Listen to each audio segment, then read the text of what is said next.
ഈശോ മിശിഹായ്ക്ക് സ്തുതിയായിരിക്കട്ടെ. ഒരാഴ്ച കൂടി നിങ്ങളെ കാണാൻ സാധിച്ചതിൽ ഒത്തിരി സന്തോഷമുണ്ട്. നമ്മൾ കഴിഞ്ഞ ആഴ്ച പറഞ്ഞു നിർത്തിയത് പരിശുദ്ധാത്മാവിൻ്റെ ശക്തിയാലാണ് പ്രേക്ഷിത പ്രവർത്തനം നടക്കുന്നത് എന്നുള്ളതാണ്. നമുക്ക് പരിശുദ്ധാത്മാവിനോട് പ്രാർത്ഥിച്ചുകൊണ്ട് ഇന്നത്തെ ക്ലാസ് ആരംഭിക്കാം. ഓ സഹായകദായകനായ പരിശുദ്ധാത്മാവേ, അവിടുത്തെ ദാനങ്ങൾ നൽകി ഞങ്ങളെ അനുഗ്രഹിക്കണമേ. ഞങ്ങളുടെ ബുദ്ധിയെയും മനസ്സിനെയും ശരീരത്തെയും പരിശുദ്ധമായി കാത്തു സൂക്ഷിക്കുവാനായിട്ട് അവിടുന്ന് ഞങ്ങളിൽ വസിക്കണമേ. അവിടുത്തെ ആലയമാണ് ഞങ്ങളെന്നുള്ള ബോധ്യത്തിൽ ഞങ്ങളുടെ ജീവിതത്തെ നയിക്കുവാനായിട്ടുള്ള കൃപ ഞങ്ങൾക്ക് നൽകണമേ. ആമേൻ. സഭ പ്രേക്ഷിത സമൂഹം എന്നുള്ള വിഷയമാണ് നമ്മൾ സംസാരിച്ചു കൊണ്ടിരുന്നത്. അതിൽ ഒന്നാമത്തെ പാഠം സഭ സ്വഭാവത്താലെ പ്രേക്ഷിത, സഭ എന്തുകൊണ്ടാണ് സ്വഭാവത്താലെ പ്രേക്ഷിതയായിരിക്കുന്നതെന്നാണ് നമ്മൾ മനസ്സിലാക്കാൻ ശ്രമിച്ചത്. നമുക്ക് പെട്ടെന്ന് നമ്മൾ കഴിഞ്ഞ ആഴ്ച കണ്ട കാര്യങ്ങൾ ഒന്ന് ഓർത്തെടുക്കാം. ആദ്യമായിട്ട് നമ്മൾ പറഞ്ഞു വെച്ചത് ഇങ്ങനെയായിരുന്നു: കർത്താവിൻ്റെ കൽപ്പന അനുസരിച്ചാണ് സഭ പ്രേക്ഷിത പ്രവർത്തനം ആരംഭിക്കുന്നത്. പ്രേക്ഷിത പ്രവർത്തനത്തിൻ്റെ ആരംഭം പിതാവായ ദൈവത്തിൽ നിന്നായിരുന്നു. പിതാവായ ദൈവം ആരെ അയക്കുന്നു? പുത്രനായ ഈശോയെ ലോകത്തിലേക്ക് അയക്കുന്നു. ഈശോ ആണ് ആദ്യത്തെ പ്രേക്ഷിതൻ. പ്രേക്ഷിത പ്രവർത്തനത്തിനുള്ള ശക്തി സഭയ്ക്ക് ലഭിക്കുന്നത് പരിശുദ്ധാത്മാവിൽ നിന്നാണ്. അതിനെ നമ്മൾ സംഗ്രഹിച്ച് ഇപ്രകാരം പറഞ്ഞു: സഭയുടെ പ്രേക്ഷിത പ്രവർത്തനത്തിന് അടിസ്ഥാനമെന്ന് പറയുന്നത് പരിശുദ്ധ തൃത്വമാണ്. ഇന്ന് നമ്മൾ കാണാനായിട്ട് പോകുന്നത് സഭ മിശിഹായാൽ അയക്കപ്പെട്ടവൾ എന്നുള്ളതാണ്. ഈശോ നൽകിയ ഒരു വാഗ്ദാനം, ഈശോ നൽകിയ ഒരു കൽപ്പനയാണ്: പിതാവ് എന്നെ അയച്ചതുപോലെ ഞാനും നിങ്ങളെ അയക്കുന്നു. അപ്പോൾ സഭ ആരാലാണ് അയക്കപ്പെട്ടതെന്ന് ആ വചനത്തിൽ നിന്ന് വളരെ വ്യക്തമാണ്. യോഹന്നാൻ്റെ സുവിശേഷം 20-ാം അധ്യായം 21-ാം തിരുവചനം: പിതാവ് എന്നെ അയച്ചതുപോലെ ഞാനും നിങ്ങളെ അയക്കുന്നു. അപ്പം സുവിശേഷ പ്രഘോഷണത്തിനുള്ള ദൗത്യം സഭയ്ക്ക് ലഭിച്ചിരിക്കുന്നത് ഈശോ മിശിഹായിൽ നിന്നാണ് എന്ന് നമുക്കിവിടെ വ്യക്തമായിട്ട് മനസ്സിലാക്കാം.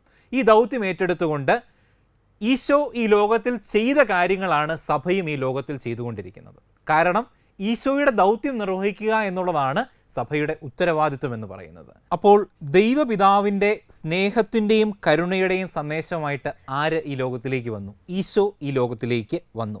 ഈശോയുടെ ഈ ദൗത്യം തന്നെയാണ് സഭ ഇന്നും അനസ്യൂതം തുടർന്നുകൊണ്ടിരിക്കുന്നത്. ഇതിൻ്റെ ഒത്തിരി ഉദാഹരണങ്ങൾ നമുക്ക് വിശുദ്ധരുടെ ജീവിതമെടുത്ത് പരിശോധിക്കുകയാണെങ്കിൽ കാണാൻ പറ്റും.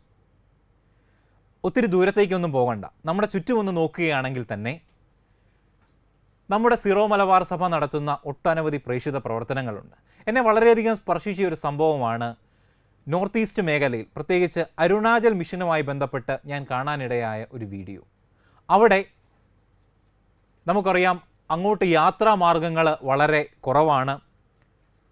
അവർക്ക് വലിയ വീടുകളില്ല, സൗകര്യങ്ങളില്ല, ക്രിസ്ത്യൻ കമ്മ്യൂണിറ്റി വളരെ കുറവാണ്. പക്ഷേ അവിടെ ഒരു കുടുംബത്തിൻ്റെ വീഡിയോ ഞാൻ ഒരിക്കൽ കാണാനിടയായി. ആദ്യമായിട്ട് മാമോദീസ സ്വീകരിച്ച് ക്രൈസ്തവരായി തീർന്ന ഒരു കുടുംബമായിരുന്നു അത്. അതിനുശേഷം ഇപ്പം അവിടെ ഏകദേശം 100ഓളം കുടുംബങ്ങൾ ക്രൈസ്തവരുണ്ട്. അപ്പോൾ അവർ ശ്രമിച്ചുകൊണ്ടിരിക്കുന്ന ഒരു കാര്യം, അവർക്കൊരു ദേവാലയം പണിയാനായിട്ടാണ്. അത് പണിയാനായിട്ട് അവർ ശ്രമിക്കുന്നത്, അവിടെ ഒരു ഉരുൾപൊട്ടലുണ്ടായപ്പോൾ ഒത്തിരി കല്ലുകൾ ഇങ്ങനെ ഒഴുകി വന്നിരുന്നു. അപ്പം ഓരോ ദിവസവും ഇവർ ഈ കല്ലുകൾ ചെത്തി മിനുക്കി ആണ് ആ ദേവാലയത്തിന് അടിസ്ഥാനം ഇട്ടുകൊണ്ടിരിക്കുന്നത്. അപ്പം ഞാൻ ഓർക്കാറുണ്ട്, നമ്മളൊക്കെ എത്ര ഭാഗ്യവാന്മാരാണ്, നമുക്ക് എത്ര മനോഹരമായിട്ടുള്ള ദേവാലയങ്ങളുണ്ട്, എത്ര നല്ല സൗകര്യങ്ങളുണ്ട്. അപ്പം തീർച്ചയായിട്ടും മിഷനെ കൂടുതൽ അറിയുന്തോറുമാണ് മിഷൻ്റെ ചൈതന്യം നമുക്ക് കൂടുതൽ ഉൾക്കൊള്ളാനായിട്ട് പറ്റുക. അതുകൊണ്ട് തന്നെ ഈ ഒരു വർഷം പ്രേക്ഷിത സമൂഹം എന്ന വിഷയത്തെക്കുറിച്ച് ചിന്തിക്കുമ്പം മിഷനെ കൂടുതലായിട്ട് അറിയാനായിട്ടുള്ളൊരു തീക്ഷ്ണത സ്വാഭാവികമായിട്ട് നമ്മുടെ എല്ലാം ഉള്ളിൽ ഉണ്ടാവണം. സഭ ഇന്ന് നിർവഹിക്കുന്ന ഈ പ്രേക്ഷിത പ്രവർത്തനം ഒരിക്കലും ക്രിസ്ത്യാനികളിലേക്ക് മാത്രം ഒതുങ്ങുന്നതല്ല. കാരണം ക്രിസ്തു നൽകുന്ന രക്ഷ എന്ന് പറയുന്നത് അത് ലോകം മുഴുവനുമായിട്ടുള്ളതാണ്. അതുകൊണ്ട് ക്രിസ്തുവിൻ്റെ പിന്തുടർച്ചയായി സഭ നടത്തുന്ന പ്രേക്ഷിത പ്രവർത്തനം എന്ന് പറയുന്നത് ലോകത്തിൻ്റെ എല്ലാ കോണുകളിലേക്കും എത്തും. അതുകൊണ്ടാണ് സഭയെ സാർവത്രിക രക്ഷയുടെ കൂദാശ എന്ന് നമ്മൾ വിളിക്കുന്നത്. അത് കേവലം ഏതെങ്കിലും ഒരു പ്രത്യേക ദേശത്തിനോ ഒരു പ്രത്യേക സമൂഹത്തിനോ പ്രത്യേക രാജ്യത്തിലോ ഒതുങ്ങുന്നതല്ല. അത് ലോകം മുഴുവനെയും മുന്നിൽ കണ്ടുകൊണ്ടാണ് സഭ തൻ്റെ പ്രേക്ഷിത ദൗത്യം നിർവഹിക്കുന്നത്. അതുകൊണ്ടാണ് നമ്മൾ സഭയെ സാർവത്രിക രക്ഷയുടെ കൂദാശ എന്ന് വിളിക്കുന്നത്. അടുത്തതായി നമ്മൾ കാണാൻ പോകുന്നത് പ്രേക്ഷിതയായ സഭ. എങ്ങനെയാണ് സഭ ഈശോയുടെ ഈ പ്രേക്ഷിത പ്രവർത്തനം ഈ ലോകത്തിൽ തുടരുന്നത് എന്നുള്ളതാണ്. ഭാരതത്തിൻ്റെ ദ്വിതീയ അപ്പസ്തോലൻ എന്ന് അറിയപ്പെട്ടിരുന്നത് വിശുദ്ധ ആരാണെന്ന് നിങ്ങൾക്കറിയാമല്ലോ. ഏത് വിശുദ്ധനായിരുന്നു? ഭാരതത്തിൻ്റെ ദ്വിതീയ അപ്പസ്തോലൻ. ആദ്യത്തെ അപ്പസ്തോലൻ തീർച്ചയായിട്ടും തോമാസ് ലീഹ ആണ്. ദ്വിതീയ അപ്പസ്തോലൻ എന്നറിയപ്പെട്ടിരുന്നത് വിശുദ്ധ ഫ്രാൻസിസ് സേവിയർ. നമുക്കറിയാം വിശുദ്ധ ഫ്രാൻസിസ് സേവിയർ ഏത് നാട്ടുകാരനായിരുന്നു? വിശുദ്ധ ഫ്രാൻസിസ് സേവിയർ സ്പെയിനിൽ ജനിച്ച വ്യക്തിയായിരുന്നു. അദ്ദേഹം കടൽ കടന്ന് ഇന്ത്യയിൽ ഗോവ എന്നുള്ള സ്ഥലത്തെത്തി. അപ്പോൾ നമ്മൾ ഓർക്കണം, ഒരു പർട്ടിക്കുലർ സംസ്കാരത്തിൽ, ഒരു പർട്ടിക്കുലർ രാജ്യത്തിൽ ജനിച്ച ഒരാൾ സുവിശേഷവുമായിട്ട് ഒരുപക്ഷെ ഭൂഖണ്ഡങ്ങൾ കടന്ന് ഇവിടെ ഏഷ്യ എന്ന ഭൂഖണ്ഡത്തിൽ ഇന്ത്യ എന്ന രാജ്യത്തിൽ എത്തിച്ചേർന്നു. അപ്പം എല്ലാ മിഷനറിമാരുടെയും ദൗത്യം അല്ലെങ്കിൽ അവരുടെ പ്രവർത്തന മേഖലകൾ നമ്മൾ നോക്കുകയാണെങ്കിൽ അറിയാം, അത് ഒരിക്കലും അവരൊന്നും ലിമിറ്റഡ് അല്ല. കാരണം കർത്താവിൻ്റെ സ്നേഹം ലിമിറ്റഡ് അല്ല, അത് ആരിലേക്കും ഒതുങ്ങുന്നില്ല. മദർ തെരേസയുടെ ജീവിതം എടുത്ത് നോക്കുകയാണെങ്കിൽ നമുക്കറിയാം, അൽബേനിയയിൽ ജനിച്ച മദർ തെരേസ ഇങ്ങ് കൽക്കട്ടയിൽ, ഇന്ത്യയിൽ കൽക്കട്ടയിലെത്തി ഏറ്റവും പാവപ്പെട്ടവരുടെ ഇടയിലേക്ക് ഇറങ്ങി പ്രവർത്തിച്ചു. അതുപോലെ ഓരോ വിശുദ്ധരും, പാതുവായിലെ വിശുദ്ധ അന്തോനീസ് നമുക്ക് പ്രിയപ്പെട്ട ഒരു വിശുദ്ധനാണ്. കാരണം നമ്മൾ എന്തെങ്കിലും കാണാതെ പോയി കഴിഞ്ഞാൽ നമ്മൾ ആദ്യം പ്രാർത്ഥിക്കുന്ന അന്തോനീസിനോടാണ്. അപ്പോൾ അന്തോനീസിൻ്റെ ജീവിതം എടുത്ത് നോക്കുകയാണെങ്കിലും അന്തോനീസ് കർത്താവിനെ കിട്ടിക്കഴിഞ്ഞപ്പം ആ കർത്താവിനെ മറ്റുള്ളവർക്ക് പകർന്നു കൊടുക്കാനായിട്ട് സഞ്ചരിക്കുന്നതായിട്ട് നമുക്ക് കാണാൻ പറ്റും. ഇനി അന്തോനീസിനൊരു പ്രത്യേകതയും കൂടിയുണ്ട്. അന്തോനീസിനെ കുറിച്ച് പറയുന്നതാണ്, അന്തോനീസ് സുവിശേഷം പ്രഘോഷിക്കാനായിട്ട് ചെന്ന് കഴിഞ്ഞപ്പോഴത്തേനും കേൾക്കാനായിട്ട് ആൾക്കാരെല്ലാം ഒരു നെഗറ്റീവ് ഒക്കെ ആയിട്ട് നിന്നപ്പോഴത്തേനും അന്തോനീസ് ഒരു കടൽക്കരയിൽ പോയി സുവിശേഷം പ്രസംഗിച്ചു. എന്താ സംഭവിച്ചതെന്ന് ചോദിച്ചാൽ മീനുകളെല്ലാം ഓടിയെത്തി എന്നാണ് പറയുന്നത്. അതുപോലത്തെ മറ്റൊരു വിശുദ്ധനാണ് വിശുദ്ധ ഫ്രാൻസിസ് അസീസി മൃഗങ്ങളോടും മരങ്ങളോടും സുവിശേഷം പ്രസംഗിച്ചു എന്നാണ് പറയുന്നത്. എന്ന് പറഞ്ഞാൽ കർത്താവിൻ്റെ സ്നേഹം ഉള്ളിൽ നിറഞ്ഞു കഴിഞ്ഞാൽ അത് പങ്കുവെക്കാതിരിക്കാനായിട്ട് പറ്റില്ല. അപ്പോൾ ഓരോ മിഷനറിയുടെയും ആ ഒരു സീൽ എന്ന വാക്ക് നമുക്ക് ഉപയോഗിക്കാം. ZEAL, സീൽ എന്ന് പറഞ്ഞാൽ എന്തൂസിയാസം, ആ തീക്ഷ്ണത എന്ന് പറയുന്നത് കർത്താവിൻ്റെ സ്നേഹം ഉള്ളിൽ നിറഞ്ഞു കഴിഞ്ഞാൽ അത് പങ്കുവെക്കാതിരിക്കാൻ പറ്റില്ല എന്നുള്ളതാണ്. ഇനി എന്താണ് സഭയുടെ പ്രേക്ഷിത ദൗത്യങ്ങൾ? അത് പ്രധാനമായിട്ടും നമുക്ക് ഇങ്ങനെ ക്രോഡീകരിക്കാനായിട്ട് സാധിക്കും. സകല ജനതകളെയും സുവിശേഷം അറിയിക്കുക, അതാണ് ഒന്നാമത്തെ കാര്യം. സകല ജനതകളെയും സുവിശേഷം അറിയിക്കുക. രണ്ടാമത് ജ്ഞാനസ്നാനം നൽകുക. 3, അവിടുന്ന് പഠിപ്പിച്ചവയെല്ലാം അനുസരിക്കാൻ അവരെ പഠിപ്പിക്കുക. 4, അവിടുത്തെ സ്നേഹത്തിന് സാക്ഷ്യം വഹിക്കുക. പലപ്പോഴും മിഷൻ പ്രവർത്തനങ്ങളുമായി വരുന്ന ആളുകളെ തെറ്റിദ്ധരിക്കാറുണ്ട്. അവർ മതം മാറ്റാനായിട്ട് വരുന്നവരാണെന്നൊക്കെ പറഞ്ഞുകൊണ്ട്. മതം മാറുക എന്നുള്ളതല്ല മിഷനറി പ്രവർത്തനത്തിൻ്റെ ദൗത്യമെന്ന് പറയുന്നത്. ഈശോയെ നൽകുക. ഈശോയെ അറിഞ്ഞു കഴിയുമ്പോൾ സ്വാഭാവികമായിട്ടും ഒരാൾ ജ്ഞാനസ്നാനം സ്വീകരിക്കും, ഈശോയെ കൂടുതൽ അറിയാനായിട്ട് ശ്രമിക്കും. എന്നാൽ ഒത്തിരി പ്രതിബന്ധങ്ങൾ നമുക്ക് നേരിടേണ്ടതായിട്ട് വരും. അതിൻ്റെ ഏറ്റവും അവസാനത്തെ ഉദാഹരണമാണ് നമുക്ക് കാണാൻ പറ്റുന്ന നമ്മുടെ ഒരു പ്രിയപ്പെട്ട വൈദികൻ സ്റ്റാൻ സ്വാമി. അദ്ദേഹം ഒരു ജസ്യൂട്ട് വൈദികനായിരുന്നു. അദ്ദേഹത്തെ ജാർഖണ്ഡിൽ വെച്ച് NIA പിടികൂടുകയും ഇപ്പോഴും അദ്ദേഹം ജയിലിൽ കഴിയുകയാണ്. അവിടെ ക്രിസ്തുവിനെ പ്രഘോഷിച്ചു, അല്ലെങ്കിൽ സാധാരണക്കാരൻ്റെ ആവശ്യങ്ങളിലേക്ക് ഇറങ്ങിച്ചെന്നു എന്നുള്ളതാണ് അദ്ദേഹത്തിന് നേരെയുള്ള ആരോപണം. അപ്പം ഇത് എക്കാലത്തും സഭ നേരിട്ടിട്ടുള്ളതാണ്. ഈ പ്രേക്ഷിത പ്രവർത്തനവുമായി വിവിധ സ്ഥലങ്ങളിലേക്ക് പോകുന്ന ആളുകൾ, അപ്പം ഇത് കർത്താവ് തന്നെ മുന്നറിയിപ്പ് നൽകിയിട്ടുണ്ട്. കാരണം കർത്താവിൻ്റെ സുവിശേഷമായിട്ട് പോകുന്നവരെ ഒരിക്കലും കാത്തിരിക്കുന്നത് സ്വർണ്ണ കിരീടങ്ങളല്ല, മറിച്ച് മുൾ കിരീടങ്ങളാണ്. അതിൻ്റെ ഒത്തിരി ഉദാഹരണങ്ങൾ നമ്മുടെ ഈ രാജ്യത്തും അല്ലെങ്കിൽ നമ്മുടെയൊക്കെ സമൂഹങ്ങളിൽ തന്നെ കണ്ടെത്താനായിട്ട് പറ്റും. പക്ഷെ അതൊന്നും ഒരിക്കലും നമ്മുടെ പ്രേക്ഷിതരുടെ തീക്ഷ്ണതയെ കുറയ്ക്കുന്നില്ല എന്നുള്ളതാണ് യാഥാർത്ഥ്യം. ഞാൻ നേരത്തെ സൂചിപ്പിച്ച മദർ തെരേസയെക്കുറിച്ച് നമുക്കറിയാം, എല്ലാ ആളുകളെയും ഒന്നിപ്പിക്കാനായിട്ട് മദർ തെരേസയ്ക്കുണ്ടായിരുന്ന ആ ഒരു കരിസ്മ എന്ന വാക്ക്, അത് വളരെ പ്രധാനപ്പെട്ടതാണ്. കരിസ്മ എന്ന് പറഞ്ഞാൽ ആളുകളെ ആകർഷിക്കുക. അപ്പം ഒരു പ്രേക്ഷിതൻ്റെ ഏറ്റവും വലിയ ശക്തി എന്ന് പറയുന്നത് ഈ കരിസ്മയാണ്. ഈ കരിസ്മ എന്താണ്? അത് തീർച്ചയായിട്ടും പരിശുദ്ധാത്മാവിൻ്റെ പ്രവർത്തനമാണ്. പരിശുദ്ധാത്മാവ് ഒരാളിൽ നിറഞ്ഞു കഴിയുമ്പോൾ സ്വാഭാവികമായിട്ടും എല്ലാവരും ആ ആളിലേക്ക് ആകർഷിക്കപ്പെടുന്നു എന്നുള്ളതാണ്. അങ്ങനെ മദറിൻ്റെ ജീവിതത്തിലൂടെ കടന്നു പോകുമ്പോൾ നമുക്കറിയാം, നമ്മൾ മദറിൻ്റെ വീഡിയോസൊക്കെ കാണുമ്പോൾ ആ ഒരു ലാളിത്യവും ആ ഒരു സ്നേഹവും അത് ആരെയും തന്നിലേക്ക് ആകർഷിക്കും. അപ്പം അതിനടിസ്ഥാനപരമായിട്ട് നമുക്കുണ്ടായിരിക്കേണ്ടത് ഈ കൃപയാണ്. കൃപയിൽ നിറഞ്ഞുകൊണ്ട് മാത്രമേ നമുക്ക് പ്രേക്ഷിത പ്രവർത്തനം നിർവഹിക്കാനായിട്ട് സാധിക്കുകയുള്ളൂ. ഇനി എന്താണ് മിഷൻ എന്ന് ആരെങ്കിലും ചോദിക്കുകയാണെങ്കിൽ നമുക്കതിനെ എങ്ങനെ ഡിഫൈൻ ചെയ്യാം? മിഷനെ നമുക്ക് ഇങ്ങനെ വ്യാഖ്യാനിക്കാനായിട്ട് പറ്റും. മിശിഹായെക്കുറിച്ച് കേട്ടിട്ടില്ലാത്ത ജനതകളോടും സമൂഹങ്ങളോടും സുവിശേഷം പ്രസംഗിക്കുകയും സഭ സ്ഥാപിക്കുകയും ചെയ്യുന്നതിനെയാണ് മിഷൻ എന്ന പദം കൊണ്ട് അർത്ഥമാക്കുന്നത്. ഒരുപക്ഷെ നമ്മളെല്ലാവരും ഈ പദം കേട്ടിട്ടുണ്ട്. പ്രധാനമായിട്ടും നമ്മളിത് കേൾക്കുന്നത് എപ്പോഴാണ്? എല്ലാ വർഷവും നമുക്കുള്ള ഒരു പരിപാടിയാണ് മിഷൻ ഞായർ, മിഷൻ സന്ദേശം എന്നൊക്കെ നമ്മൾ പറയും. അപ്പം നമ്മുടെ കുടുംബ കൂട്ടായ്മകളിലൂടെയൊക്കെ നമ്മൾ കടന്നു ചെല്ലാറുണ്ട്. അപ്പം അത് ശരിക്കും മിഷൻ പ്രവർത്തനങ്ങളുടെ സഹായിക്കാനായിട്ടാണ് നമ്മൾ ആ ഒരു ദിവസം ആചരിക്കുന്നത്. പക്ഷേ പലപ്പോഴും ഈ മിഷനെക്കുറിച്ചുള്ള ചിന്ത ആ ഒരു ദിവസം ഒതുങ്ങിപ്പോകുന്നു എന്നുള്ളതാണ് യാഥാർത്ഥ്യം. എന്നാൽ അതിനപ്പുറത്തേക്ക് മിഷനെ അറിയാനായിട്ടുള്ളൊരു തീക്ഷ്ണത തീർച്ചയായിട്ടും ഈ പാഠം കഴിയുമ്പോൾ നമ്മുടെ എല്ലാവരുടെയും ഉള്ളിലുണ്ടാകും. അപ്പോൾ എന്താണ് മിഷൻ എന്ന് നമ്മളൊന്ന് മനസ്സിലാക്കിയേക്കുക.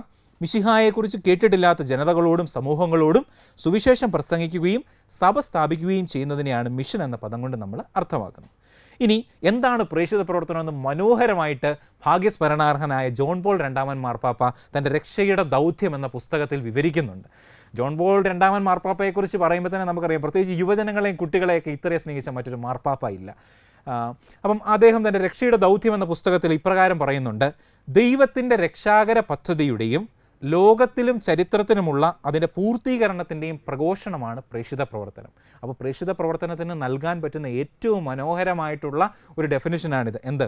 ദൈവത്തിൻ്റെ രക്ഷാകര പദ്ധതിയുടെയും ലോകത്തിലും ചരിത്രത്തിലുമുള്ള അതിൻ്റെ പൂർത്തീകരണത്തിൻ്റെയും പ്രഘോഷണമാണ് പ്രേക്ഷിത പ്രവർത്തനം എന്നുള്ളത്.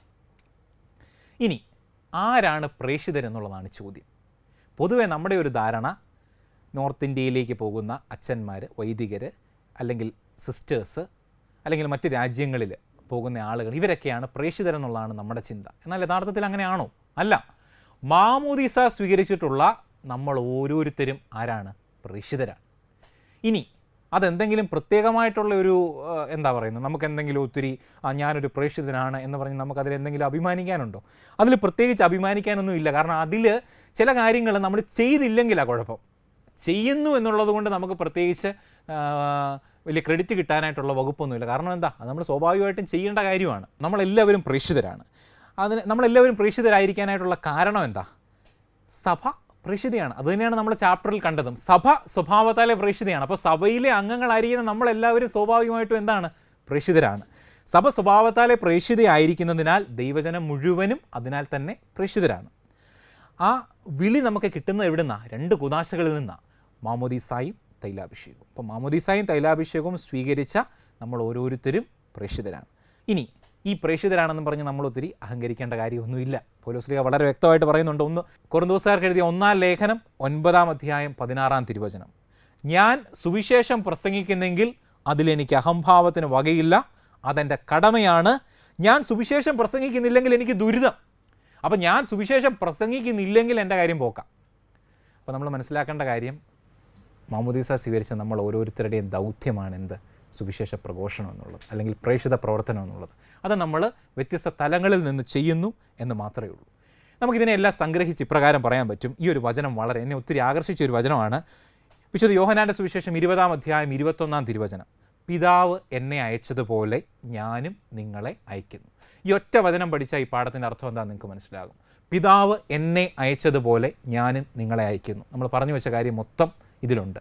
എവിടെ നിന്നാണ് പ്രേക്ഷിത പ്രവർത്തനത്തിൻ്റെ തുടക്കം? പിതാവായ ദൈവത്തിൽ നിന്ന്. പിതാവായ ദൈവം ആരെ അയക്കുന്നു? പുത്രനായ ദൈവത്തെ അയക്കുന്നു. പരിശുദ്ധാത്മാവിൻ്റെ ശക്തിയാൽ പുത്രനിൽ നിന്ന് ഇത് ആര് ഏറ്റെടുക്കുന്നു? സ്ലീഹന്മാരുടെ പിന്തുടർച്ചയായിട്ട് സഭ ഏറ്റെടുക്കുന്നു. അപ്പം നമ്മുടെ ഈ പാഠത്തിൻ്റെ മുഴുവൻ ഒരു സമ്മറിയാണ് ഈ ഒരു വചനം. അപ്പോൾ അതുകൊണ്ട് തീർച്ചയായിട്ടും നിങ്ങൾ ഈ വചനം പഠിക്കണം. നിങ്ങളുടെ ഹൃദയത്തിൽ ഇത് എഴുതി വെക്കണം. പിതാവ് എന്നെ അയച്ചതുപോലെ ഞാനും നിങ്ങളെ അയക്കുന്നു. നിങ്ങൾക്ക് ഈ ചാപ്റ്ററുമായി ബന്ധപ്പെട്ട് തരുന്ന ഒരു ആക്ടിവിറ്റിയും ഇതുതന്നെയാണ്.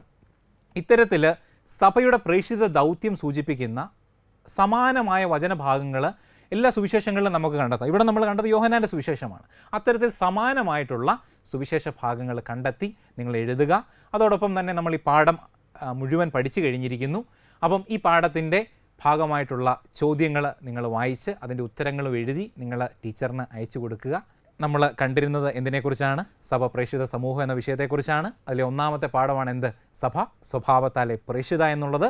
കർത്താവിൻ്റെ കൽപ്പനയനുസരിച്ച്, അതായത് നിങ്ങൾ പോയി ലോകമെങ്ങും സുവിശേഷം അറിയിക്കുക എന്നുള്ള കർത്താവിൻ്റെ കൽപ്പനയനുസരിച്ച് ആരംഭിച്ച പ്രേക്ഷിത പ്രവർത്തനം ഇന്ന് സഭയിലൂടെ അനസ്യൂതം തുടരുന്നു. ഞാനും ഒരു പ്രേക്ഷിതനാണെന്നുള്ള ബോധ്യമാണ് ഇതിൻ്റെ അവസാനം നമുക്കുണ്ടായിരിക്കേണ്ടത്. ആ ഒരു ബോധ്യത്തിൽ നിന്നുകൊണ്ട് നമ്മുടെ ജീവിതത്തെ നമുക്ക് ക്രമീകരിക്കാം.